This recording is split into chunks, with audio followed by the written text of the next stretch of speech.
वॾी महिरबानी तव्हांजी। ऐं सभ खां पहिरीं त ख़ासि तौर ते हिन किताब जी लेखिका ऐं ही महफ़िल सजाईंदड़ सभिनी साथियुनि खे मुबारक हुजे त उन्हनि हिकिड़ो न रुगो किताब लिखियो पर अहिड़ी ख़ूबसूरत महफ़िल बि सजाई आहे। ऐं मां इन पंहिंजी जेका असां ॻाल्हि शुरूआत करण खां अॻु में इन ख़ुशी जो बि इज़हार कंदसि त अॼु असां इमदाद हुसैनी साहिबु हिन सॼी महफ़िल जी सदारत करे रहिया आहिनि। ऐं मां सम्झां थी त इमदाद हुसैनी साहिब जो ख़ुदि हुजणु हक़ीक़त में उन्हनि सभिनी शाइरनि सभिनी तख़लीक़कारनि ख़ासि तौर ते उन्हनि सभिनी जेके लिखंदड़नि जो जेके सिंधी अदबी संगत जे हिकिड़े मख़सूस उन जेका असां क्लासनि मां या उनजी रिवायती गजाणियुनि वारी हक़ीक़ी तरबियत खां हटी करे जिन जनम वरितो आहे। छाकाणि त मां सम्झां थी त उन खां अॻु में शाइरनि जी अदीबनि जी लेखकनि जी हिकिड़ी रहनुमाई थींदी रहंदी हुई उन हफ़्तेवार गजाणियुनि में जेका को सिलसिलो थियो आहे को वक़्तु थियो आहे उहो ख़तमु थियो आहे। पर असांजी ख़ुशकिस्मती आहे जो असांजे विच में इमदाद हुसैनी साहिबु मौजूदु आहे, उन सां गॾु मैडम साहिर इमदाद साहिबा मौजूदु आहिनि जेके वक़्तनि फ़वक़्तनि ख़ासि तौर ते नवनि लिखंदड़नि जी हिमत अफ़ज़ाई लाइ उन्हनि खे साराहींदा बि रहनि था ऐं गॾोगॾु उन जी इस्लाह कंदा रहनि था। ऐं हक़ीक़त में इहा इस्लाह उहा इस्लाह कान्हे जंहिं इस्लाह में के ख़ातून खे या जेका असां ग़लति फ़हमी या जेका असां इन क़िस्म जो ख़ौफ़ रहे त इस्लाह जी शक्ल में के शाइर के सीनियर जी हरासमेंट जो शिकार त कोन थी थिए। तो असांखे इहा ख़ुशी आहे। ऐं गॾोगॾु मां इहा ज़रूरु जेका असांजी मानवारी मैडम साहिर इमदाद जा बि अल्फाज़ दोहराईंदसि जेके कॾहिं कॾहिं त मुंहिंजे ज़हन में जेके आहिनि वॼंदा आहिनि हथोड़े वांगुरु जेका जेका तनक़ीद निगार या नक़ाद जी हैसियत में। छाकाणि त पाण सिंधी अदब में डॉक्टरेट कयल आहिनि। हींअर हिकिड़ी तमामु जेका असां आला रेपुटेशन रखंदड़ यूनिवर्सिटी हबीब यूनिवर्सिटी में पढ़ाए रहियूं आहिनि। उन हवाले सां उनजो जेको अकेडेमिक बैकग्राउंड आहे उन जे हवाले सां कॾहिं कॾहिं चवंदी आहे त शाइरीअ जे मामले में ऐं ख़ासि तौर ते ॾात जे मामले में ख़ुदा जे वास्ते इहो सोशल वेलफेयर और सोशल वर्क न कयो। ही ग़रीब आहे, हे हुतां आयो आहे, हे हुतां आयो आहे, उन्हनि खे इहे मार्कूं ॾियणु बंदि कयो न त घणा घणा जेके आहिनि से शाइर न हूंदे बि असांजे मथे में लॻी वेंदा आहिनि। त मूंखे सदाई इन ॻाल्हि ते मां खिली वेंदी आहियां छाकाणि त असांखे इहो सभु कुझु करिणो बि पवंदो आहे। पर हक़ीक़त में अहिड़ो तजिज़ियो करण जेका असां मैडम जो कमाल आहे ऐं असांजी रहनुमाई आहे त हक़ीक़ी तौर ते असां तख़लीक़ार खे किथे बीहारियूं था इहो तइ करणु ज़रूरी आहे। उन लाइ इहे क्लासूं हलनि या न हलनि पर जेको असां ज़रूरी आहे। मां सचमुच ही जॾहिं किताबु आयो कॾहिं कॾहिं ईअं हूंदो आहे त घणाई शाइर घणाई तख़लीक़ार अदीब पंहिंजा किताब ॾींदा रहंदा आहिनि। इहो अलमियो त खणी हूंदो पर हक़ीक़त में मां इनखे तमामु जेका असां हुन मस्बत अंदाज़ में ॾिसां थी त जॾहिं बि को नओं कलमकार जॾहिं बि को शाइर किताब लिखे थो त दरअसल इहा अहिड़ी उम्मीद जी ज़िंदगी जी अलामत आहे। हुनखे इहा उमेदु आहे त इहो अखर पढ़ियो वञे थो, इहो अखर सम्झो वञे थो, इन अखर जे अंदरि ताक़त आहे तंहिंजे करे हू लिखी रहियो आहे। का इन में जेका असां मूंखे उहो कोन्हे त उहो अखर केतिरो काराइतो आहे या न काराइतो आहे। इन ख़्वाब जो ऐं इन जेका असां उमेद जो ज़िंदा रहण बि हिकु ज़िंदा माशरे जी जेका असां हिकिड़ी निशानी आहे। तंहिंजे करे जेके बि किताब लिखजनि था अचनि था उन्हनि सभिनी जी आजिया पर ज़ाहिदा जॾहिं मूंखे चयो ऐं किताबु मोकिले ॾिनो। हक़ीक़त में ई मूं वेठे वेठे जेके किताब जा कुझु जेके आहिनि से पना उथला उनखे पढ़णु शुरू कया। इन ते ॻाल्हि ॿोल्हि थींदी जेका हुन पाण बि लिखी आहे त शाइरी जे ॿाहिरि ऐं वज़न खां वाक़फ़ियत आहे या न आहे, उन ते बि ॻाल्हि ॿोल्हि थींदी। पर हक़ीक़ी तौर ते मां उन मां कुझु नज़म ख़्याल जे हवाले सां ॾिसी मां छिरकी बि वियसि ऐं मूंखे इहो महसूसु थियो त ज़ाहिदा जो किताबु ईअं आराम सां माना नज़र अंदाज़ करे हिकिड़े पासे ते रखणु जहिड़ो शायदि कोन्हे। ऐं इनखे हक़ीक़ी तौर ते इनखे न रुॻो ॾिसणो आहे, पढ़णो आहे ऐं उनखां पोइ जेका असां इन ते जेको कुझु जेको ॻाल्हाइणो आहे, पर उन में जेका सचाई नज़र आई, जेका उनजी पंहिंजी जेका असां ईमानदारी आहे, उहा ईमानदारी आहे त उनजे पंहिंजे ख़्यालनि जी जेका निकोर जेका सुंदरता चवां उनखे हुन ओड़े ई तरीक़े सां न रुॻो पेश कयो आहे, पर हिकिड़े फ़ख़्रिया अंदाज़ में उनजी जेका असां प्रेज़ेंटेशन कई आहे। उनजी शाइरी जो तर्जुमो बि छपियो न छपिजे हा तॾहिं बि को माना मां सम्झां थी त का उहो न हुयो, पर हक़ीक़तन उनजी प्रेज़ेंटेशन मूंखे ॿुधाए थी त जेका शाइरा आहे उन शाइरा खे केतिरो अॻिते वञणु खपे, उहा ॻाल्हि पोइ थींदी त उहा त उनजे अंदरि केतिरी सघ हूंदी ऐं उन सघ खे केतिरो अॻिते वधाए थी, उहा उन शाइरा ते छॾियल आहे। पर मां पंहिंजे हवाले सां बि जीअं रिहाना ॻाल्हि कई, मां पंहिंजे हवाले सां बि सिर्फ़ु एतिरो चवंदसि त मूंखे शाइरी जे अंदरि रिदम नगमगी सभिनी खां वधीक जेको उत्साहींदी आहे शइ, उहा वन ऑफ द फैक्टर आहे। मां नथी चवां त सॼी शाइरी हुन ते ॿधल आहे, पर उहो फैक्टर इहो आहे त उनमें ख़्याल जी ख़ूबसूरती केतिरी आहे, उनजी नवाण केतिरी आहे, उहो अछूतोपन छा आहे जेको मूंखे घटि में घटि जेका असां ज़ाहिदा जी उनमें कंहिं हद ताईं नज़र अचे थो। पर अचूं था पंहिंजी ॻाल्हि ते, जेके मां ॿ लफ़्ज़ लिखी आई आहियां उनजे हवाले सां, त उहो छा मुख़्तलिफ़ आहे जेको कंहिं माण्हूअ खे आम माण्हूअ खां जुदा करे शाइर बनाए थो। उहा कहिड़ी जुदागाना सिफ़त आहे जेका कंहिं इंसान खे शाइर बनाए थी, ऐं उहा कहिड़ी ॾिसंदड़ जी ख़ूबी आहे जेका माण्हूअ खे इहा सम्झण ते मजबूर करे थी त ही शाइर शाहकार शाइरी लिखंदड़ शाइर आहे। केतिरनि ई ख़ासि गुणनि मंझां, केतिरनि ई इज़ाफ़ी ख़ासियतनि मंझां, मां इहे नथी चवां त ॿियूं इज़ाफ़ी ख़ासियतूं घुरबल न आहिनि, छाकाणि त हीउ वॾो बहस आहे त केतिरनि ई ॿियनि इज़ाफ़ी ख़ासियतनि मंझां उहा ख़ूबी, उहा ख़ासियत मुंहिंजी नज़र में जेका के शाइर खे ॿियनि सभिनी खां मुनफ़रिद, मुख़्तलिफ़ ऐं अलहदा करे बीहारे थी, उहा हिकिड़ी ख़ूबी ज़रूरु आहे। जेकॾहिं उहा न आहे त इहो सभु कुझु बि हूंदो, उहो शाइर न हूंदो। उहा ख़ूबी इहा आहे त उनजी दिलि में, उनजी दिलि जी अख में सुंदरता खे सुञाणण वारी जेका असां रोशनाई हुजणु खपे, जंहिंसां हू सूंहं खे ॾिसी सघे, जंहिंसां हू सूंहं खे परखी सघे। ॾिसो, शाइर जे अंदरि ॿ मुख़्तलिफ़ शयूं आहिनि जेके मां थोरी वज़ाहत करणु चाहींदसि। घणा शाइर आहिनि जेके रुॻो सूंहं ते न बि लिखंदा हूंदा, उनजो मौज़ू सूंहं न बि हूंदो, पर हिकिड़ी ॻाल्हि मां तव्हांखे ॿुधायां थी त हिकिड़ो ॾाक धणी जेको आहे, ख़ासि तौर ते जेको शाइर आहे, उहो सूंहं जो मुतलाशी आहे, सूंहं खे तलाश कंदड़ आहे। इहा ॻाल्हि थी सघे थी त उनजी शाइरीअ में तव्हांखे बज़ाहिर सूंहं नज़र न अचे, बज़ाहिर सुंदरता नज़र न अचे, बज़ाहिर उनजी शाइरी में उहे समाज जा जेके कोझा अक्स आहिनि, समाज जी जेके तव्हां चओ था त नवणदड़ जेके फ्रेम्स आहिनि उहे नज़र अचनि। पर हिकिड़ी ॻाल्हि मां तव्हांखे ॿुधायां त तव्हां वाज़े तौर ते शाइरीअ खे पढ़ी ॾिसो, शाइर सूंहं जो मुतलाशी आहे। जेकॾहिं नज़र बि नथी अचे त तव्हांखे नज़र ईंदो त शाइर एब्सेंस ऑफ ब्यूटी, शाइर एब्सेंस ऑफ ब्यूटी खे फोकस बनाए थो त जेकॾहिं समाज तव्हांजो में इहा हुस्न न आहे ऐं उनखे चिटे थो, तॾहिं उनजी शाइरी हिकिड़ो इशारो करे थी। शाइरी इन अशद जी आंगुर वांगुरु हिकिड़ो इशारो करे थी त इन समाज जे अंदरि उहा सुंदरता कोन्हे जेका हिकिड़ो शाइर जो दिलि ॻोल्हे थो, हिकिड़ी शाइर जी अखि ॾिसे थी। त मां इहो सम्झां थी त शाइर खे मुनफ़रिद बनाइण वारी इहा ॻाल्हि जेका असां नज़र अचे थी, उहा शाइर जे दिलि जी हसासियत आहे जेका सूंहं ॾांहुं छिकबी आहे। शाइर जे दिलि जी हसासियत आहे जेका समाज जे अंदरि एब्सेंस ऑफ ब्यूटीअ खे, अदम सूंहं जी अदम मौजूदगीअ खे उहा ॾिसंदी आहे ऐं महसूसु कंदी आहे ऐं आम माण्हू जी भेट में उहा दिलि जेका सा वधीक तड़पंदी आहे, वधीक जेका सा उनजे अंदर में हिकिड़ी जेका सा तड़प नज़र ईंदी आहे, उहा तड़प उनखे शाइरी ॾांहुं वठी वेंदी आहे। त समाज जे अंदरि ख़ासि तौर ते धिकारियल नापसंदीदा चेहरनि, नापसंदीदा मंज़रनि, नापसंदीदा निज़ाम, नापसंदीदा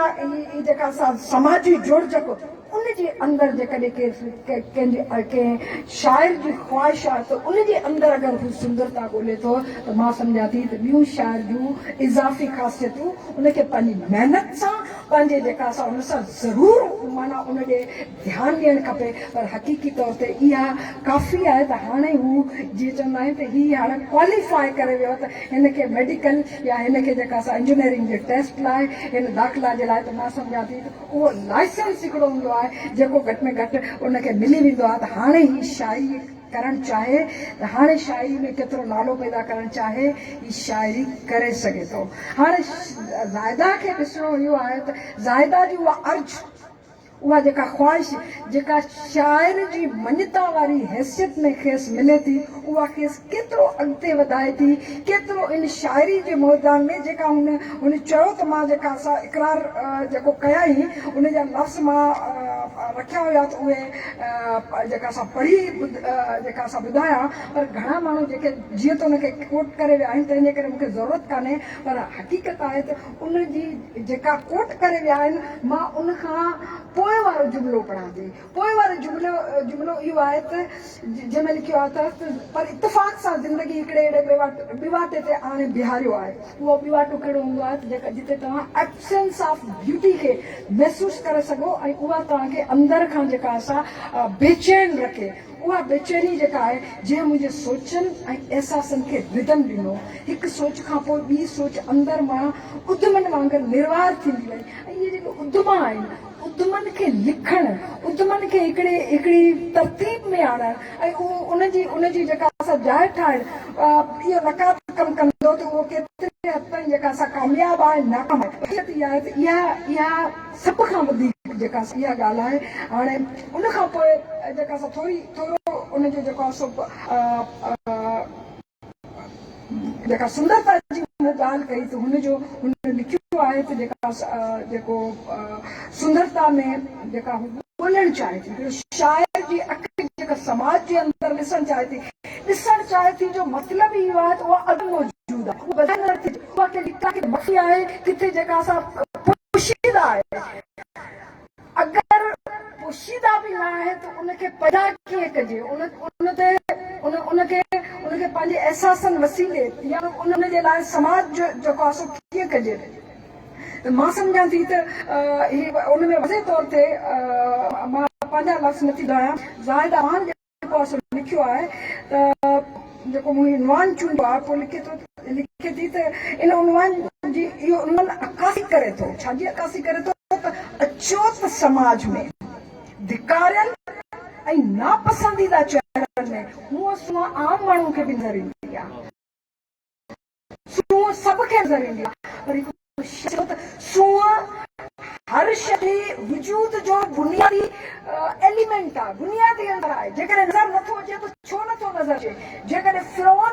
आहे त फिरौन जे अंदर वारो इंसान किथे आहे, उन इंसान वारी ख़ूबसूरती किथे आहे? उहा जेका अखि ॻोल्हे थी त हू जेका लिखे थी त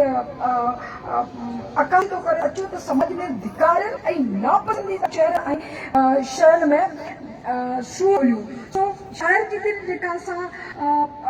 छा थी चाहे त शाइर जो फ्रेम जेको आहे, शाइर जो जेका असां फोकस जेको आहे, उहो शाइर जेका दिलि जी अखि किथे आहे, उहा खुतल आहे उन सूंहं जी सुंदरता जी, उन ब्यूटी जी जेका असां तलाश आहे, जेका समाज में हाणे आम जाम न रही आहे। उनमें घणेई जेके शेयर आहिनि जेके मां कोट करे सघां थी, पर मूंखे ख़बर आहे जेको टाइम थोरो घटि हूंदो, तंहिंजे करे मां थोरो अॻिते वधां थी। मां हिकिड़ी ॻाल्हि बि आख़िर में ज़रूरु कंदसि, उहा ॻाल्हि माना मां फेमिनिस्ट आहियां, मां जेका एक्टिविस्ट आहियां ऐं मां कंदसि इन करे छाकाणि त मुंहिंजी पंहिंजी जेका असां ॾिसण जो पंहिंजो फ्रेम आहे।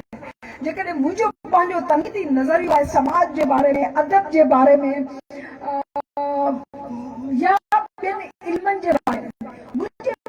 नज़रिए जेका फेमिनिस्ट अख आहे, जेका एक्टिविस्ट अख आहे, यकीनन उहो पैमानो आहे, इहो मुमकिन आहे त उहो पैमानो घणनि माण्हुनि लाइ नाक़ाबिले क़बूल हुजे। इहो बि मुमकिन आहे त घणा माण्हू उन पैमाने ते सोचण लाइ तयार न थींदा हुजनि। इहो मुमकिन आहे सच जेका वैरायटी आहे, वैरायटी ऑफ थॉट्स आहे, हर माण्हू खे हक़ आहे त उहो कहिड़े उनखे क़बूल करे थो, कहिड़े नथो क़बूल करे। ऐं एसि ताईं उहो माण्हू बि जो इख़्तिलाफ़ राय बि क़ाबिले क़बूल आहे, जेसि ताईं उहो इख़्तिलाफ़ राय ॿिए कंहिं ते इम्पोज़ करण जी, ॿिए कंहिं ते जेका असां ॾाढ वसीले जबर वसीले मञण जी कोशिशि नथो करे। मूंखे ख़बर न उहे कहिड़ा समाज जे अंदरि ख़ौफ़ आहिनि, उहे कहिड़ा समाज जे अंदरि ख़दशा आहिनि, समाज जे अंदरि इहो आख़िर छा आहे जेको हिकिड़ी औरत खे बावजूदि उनजे त हू पंहिंजे पूरे जेका असां इज़हार में शाइर जो इज़हार हुजे, उहो लिखण वारो हुजे, उहो उस्ताद वारो हुजे, उन पंहिंजे पूरे वजूद जे इज़हार में जॾहिं फेमिनिस्ट नज़र अचे, एक्टिविस्ट नज़र अचे, उन बावजूदि उहा बार बार मूंखे चवणो थो पए त मां फेमिनिस्ट न आहियां, मां एक्टिविस्ट न आहियां, मां ह्यूमनिस्ट आहियां। त दुनिया जे अंदरि ह्यूमनिस्ट जी डेफिनेशन मुकमल ई नथी थी सघे। कंहिं बि तव्हां हुन में वञी जेका असां खणी ॾिसो, मुकमल ई नथी थी सघे। जेको दिलि खां अंदरि खां फेमिनिस्ट आहे, बराबरी वारे समाज औरत मर्द लाइ न घुरंदो हुजे, उहो ह्यूमनिस्ट थी नथो सघे। उहो ह्यूमनिस्ट थी नथो सघे जेको पंहिंजे ही एक्टिविज़म आहे, लिखण एक्टिविज़म आहे, लिखण तव्हांजी ॾात वसीले, तव्हांजे जेका असां पंहिंजे